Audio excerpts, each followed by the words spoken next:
ఇందాకనే రోలుకుంట సూర్యసిన చూడడం జరిగింది. Director by Anil Kumar Palla. చాలా అద్భుతంగా డైరెక్ట్ చేయడం జరిగింది. సో మన యాక్టర్ నాగార్జున నిజంగా చాలా అద్భుతంగా యాక్ట్ చేశాడు. సో నిజంగా ఒక పల్లెటూరు కుర్రాడు ఎలా ఉంటాడో అలానే యాక్ట్ చేయడం అంటే చాలా గొప్ప అనిపించింది.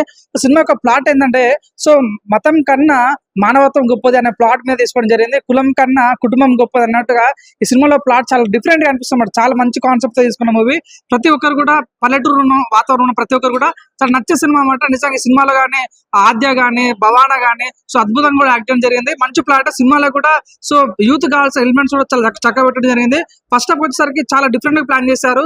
సెకండ్ హాఫ్ వచ్చేసరికి అసలు ఊహించిన రీతిగా ఈ సినిమా ఈ రకంగా ఉంటుంది అన్న ఫీలింగ్ కలుగుతుందన్నమాట. లాస్ట్ క్లైమాక్స్ మాత్రం చాలా డిఫరెంట్ గా ప్లాన్ చేశారు.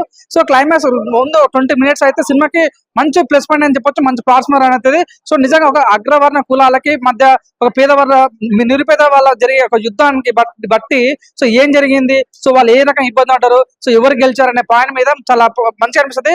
కొన్ని సీన్స్ అయితే గుండెలు కత్తుకునేలా అనిపించింది. అంతా చాలా కనెక్ట్ అయిపోతారు. సో మెయిన్ ఏదంటే సినిమా వాళ్ళకైతే ఇది మంచి వీకెండ్ లో ద బెస్ట్ మూవీ అని చెప్పొచ్చు.